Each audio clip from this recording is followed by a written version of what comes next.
Bonjour à vous. Je suis votre gourou. Écoutez-moi, obéissez-moi. Et surtout ne posez aucune question. Non, je ne suis pas un gourou. Un gourou, c'est plutôt un enseignant, un maître spirituel qui emmène ses sujets, ses disciples vers un enseignement ou au travers d'un enseignement vers peut-être un éveil.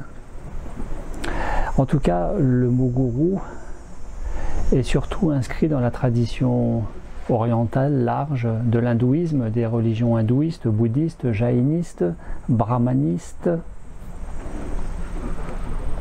et absolument pas dans notre tradition judéo-chrétienne. Donc, je ne suis absolument pas un gourou, pas plus qu'un maître. Je suis bien loin de tout ça, tout simplement parce que j'ai déjà beaucoup à faire avec moi-même. Et que, comme je l'expliquais ce matin à Jacques, toujours ici même au Québec, un des stagiaires de cette présente session d'été au Québec, entre Québec City au nord et Montréal au sud, eh bien je lui expliquais qu'il fallait arrêter de prendre les accompagnants en nourriture conscience, nourriture pranique, tel que je suis accompagnant, et qui ne saurait me définir autrement que comme un accompagnant et rien d'autre, rien de plus, rien de moins. Il s'agirait d'arrêter de considérer les accompagnants en nourriture pranique comme des individus qui auraient forcément tout réglé dans leur vie et qui seraient, allez, disons-le, à la droite du Père qui est au ciel, et pourquoi pas le Père lui-même, Dieu en personne. Eh bien non, absolument pas. Je ne suis pas un gourou, je ne suis pas un maître, je n'enseigne absolument rien du tout. Je ne fais que témoigner d'une expérience qui n'est que la mienne. Je ne fais qu'accompagner dans l'esprit de la relation d'aide la plus neutre possible, la plus empathique possible, c'est-à-dire en restant à ma place, sans se mettre à la place, non pas de mes sujets, mais des personnes qui me font confiance dans cet accompagnement qu'on appelle retraite, et plus prosaïquement parlant stage. Mais je ne remplace personne, je ne fais rien à la place de qui que ce soit, je ne force rien. D'ailleurs, rien n'est obligatoire dans les retraites que je propose, que j'anime.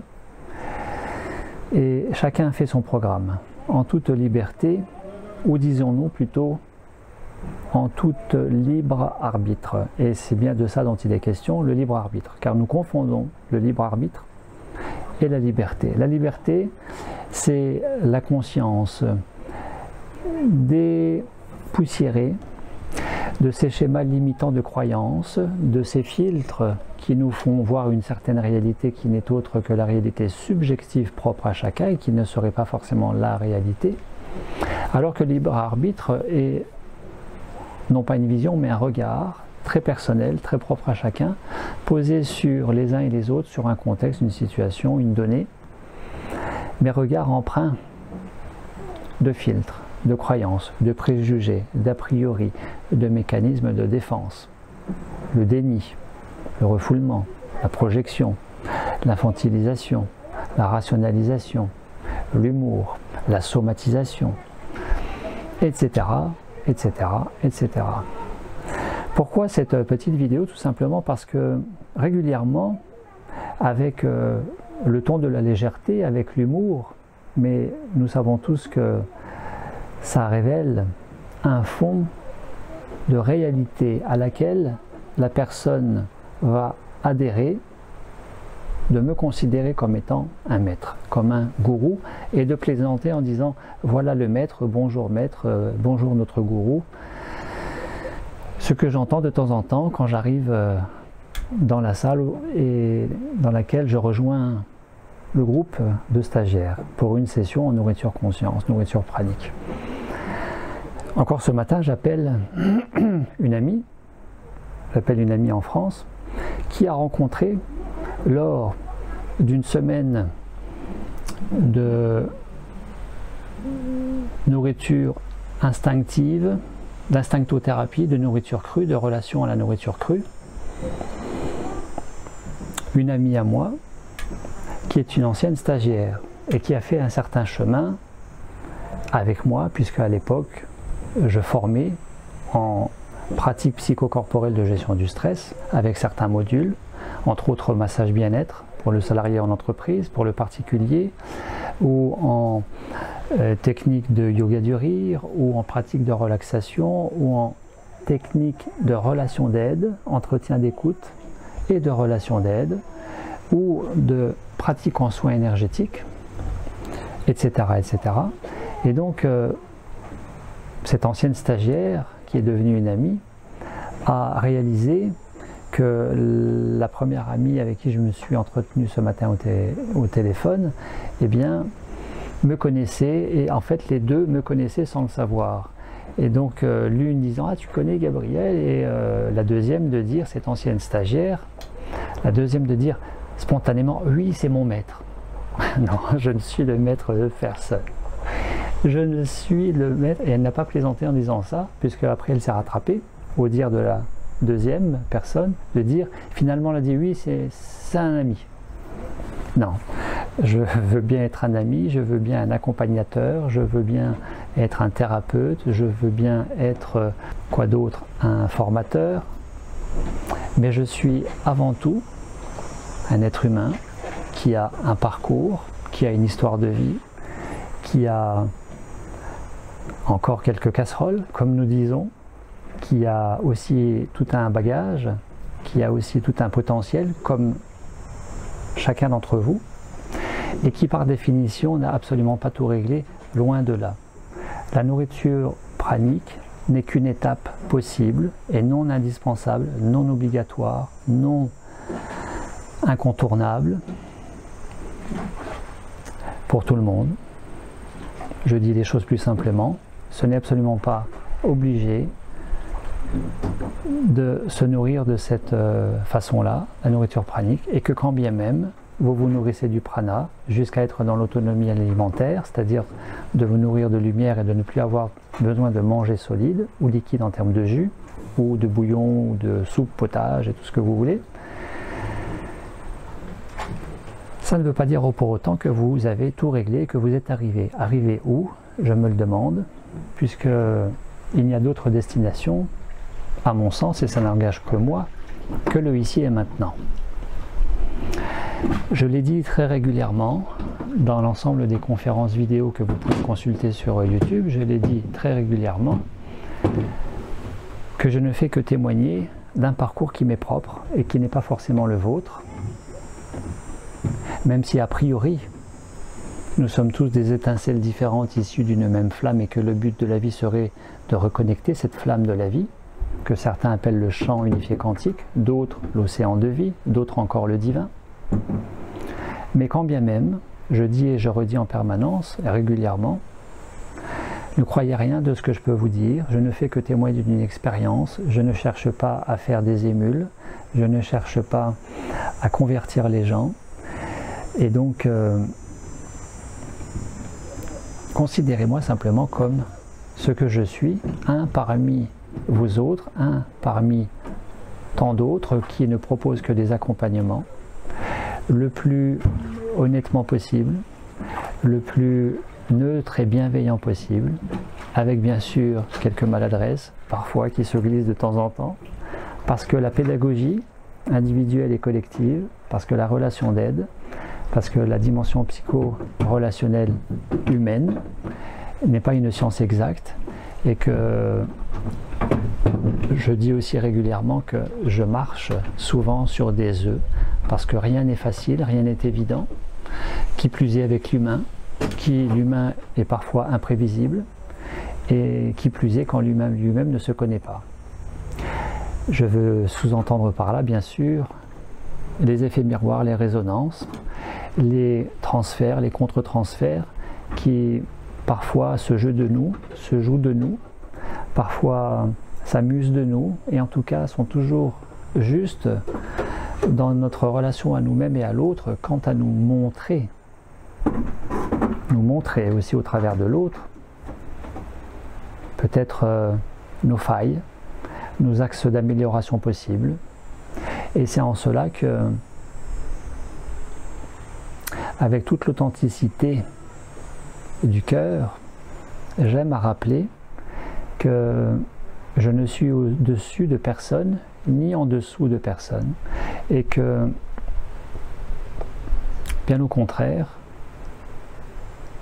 non seulement je n'ai personne en disciple, mais que vous êtes mes meilleurs enseignants, mes stagiaires, les personnes qui viennent me voir en consultation, les personnes à titre de démarche personnelle ou professionnelle dans le cadre d'une prise en charge entreprise ou pôle emploi pendant ces dernières années qui m'ont fait confiance dans la transmission d'un savoir quant à une formation professionnelle qualifiante avec au bout du compte un savoir-faire qui leur permet de se professionnaliser, de s'installer et de générer un revenu, ont été tous et toutes mes meilleurs enseignants. Donc non seulement je ne suis le maître de personne, j'ai bien à faire pour être au mieux, de mieux en mieux, de plus en plus, le maître de moi-même, c'est-à-dire la maîtrise, passer du contrôle à la maîtrise, ce qui n'a rien à voir. Mais en plus, personne n'est mon disciple, alors que je suis le disciple de vous tous, très sincèrement. Alors, une fois encore, ne faites pas l'erreur de vous identifier à l'image parce que vous me voyez sur les réseaux. C'est comme si vous me voyiez à la télé et que nous avons tous tendance à placer cette personne, les personnes publiques, nous disons publiques, personnages publics, au-dessus de ce qu'elles sont. C'est la fascination corrélée à la capacité très facile de s'identifier à une personne médiatiquement connue. Ainsi, dans une conférence, c'était tout simplement en février 2017, je donnais une conférence dans le sud-ouest de la France, et à la fin de la conférence, devant une cinquantaine de personnes, j'étais à une extrémité de la salle, et à l'autre extrémité, alors que la porte d'entrée était là, sur le côté, un homme se lève, une cinquantaine d'années, prend son imperméable sur le bras et fait tout le tour de la salle pour venir à moi et depuis sa chaise m'a fixé avec des yeux gros, ronds comme ça et de venir jusqu'à moi alors que j'ai discuté avec un petit groupe de personnes qui avaient assisté à ma causerie ce soir-là et de m'étonner de ce regard fixe qu'il posait sur moi depuis le début de ce parcours et non pas de m'étonner parce qu'il ne prenait pas directement la porte de la sortie, parce que je me suis dit, il vient peut-être s'intéresser aux livres, aux CD, me poser quelques questions, se joindre à nous pour une discussion de groupe. Et en fait, non, rien de tout cela. Il s'est approché et m'a demandé s'il pouvait toucher mon bras. Alors, je lui ai tendu le bras et il m'a touché. Et il a dit très profondément, ah oui d'accord, bon merci, je vous laisse, au revoir. Voilà, il était comme ça. Et je ne vous parle pas non plus de cette personne qui s'est arrêtée devant chez moi, a sonné chez moi, sans rendez-vous, sans rien, ne sachant pas si je serais là. Et puisque j'étais là de descendre et lui ouvrir la porte, de discuter un quart d'heure dehors sur le trottoir, et de me regarder avec les yeux comme ça, de la fascination, parce que c'était un événement pour lui de me rencontrer en vrai. Non, oublions tout ça. Je ne suis le maître de personne, je ne suis pas un gourou. Autant le gourou, dans la bonne version, qui serait l'éveilleur de conscience, l'initiateur à un quelconque éveil dans la tradition orientale, autant dans la version beaucoup plus péjorative occidentale du mot gourou que l'on a plus tendance à utiliser en général, du fait d'une certaine méfiance, distance, prudence envers un personnage suspect et qui pourrait être leader, disons-le, d'une secte. Ce qui est encore un autre sujet. Eh bien, rien de tout cela. Vous êtes maître et disciple de vous-même.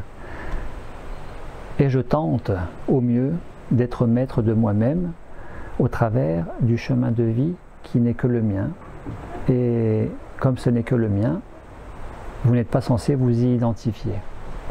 Peut-être vous en inspirer pour votre santé, votre rayonnement, votre déploiement, votre pleine conscience, démentalisée, déégotisée, mais pas plus. Voilà, chers amis, nous sommes tous égaux devant la tâche qui nous incombe, comme disait Diderot, que notre seul devoir est d'être heureux. Et dans nos vies, peut-être nos chemins sont amenés à se croiser pour un temps donné, qu'on appelle l'enseignement, qu'on appelle la thérapie, qu'on appelle l'accompagnement en relation d'aide, ou l'amitié. Rien de plus. Mon seul souci en tant que meilleur gourou possible, que je cultive grâce à vous, session après session, est de me donner le plus de moyens pédagogiques, relationnels, pratiques et empathiques, de favoriser votre autonomie, votre progression, votre bien-être, en vous mettant vous le plus possible en avant de ce qui est votre stage, votre retraite. Et ainsi de favoriser ces quelques 300 personnes qui m'ont fait la confiance de les accompagner durant ces 5 dernières années. Dans l'immense majorité de ces personnes, pourraient en témoigner. Mon seul souci est de vous mettre en avant vous et que vous puissiez investir le plus librement possible cette pause dans votre vie, cette retraite, ce stage, au regard de ce que vous considérez être le meilleur pour vous. Ainsi, je le rappelle, aucune activité, bien plus qu'activité, aucun atelier, quel qu'il soit, à quelque heure que ce soit de la journée, n'est obligatoire. Tout est libre, absolument libre. Et bien sûr, ma disponibilité entière à répondre le plus possible à vos attentes, vos interrogations, si tant est que je sois compétent, que je puisse le faire, car nous avons tous nos propres limites, bien sûr. Et de veiller le plus possible quant au fait que vous terminiez votre retraite mieux que vous ne l'avez commencé. À l'issue de cette pause détoxination, pause déconditionnement mental-émotionnel, imprégnation nourriture pranique, alignement des 4 corps, et qui est loin d'être chose aussi facile et évidente que l'on puisse imaginer derrière votre écran.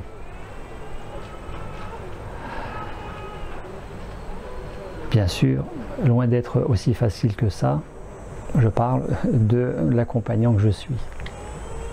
Merci à vous pour votre confiance, pour votre écoute. Et rappelez-vous, une fois encore, je mets vraiment l'accent là-dessus, que vous êtes maître et disciple de vous-même. Et que je ne suis que Gabriel, qui a aussi sa trajectoire, son cheminement, et que vous aidez aussi vous autres à cheminer et à se réaliser, bien sûr.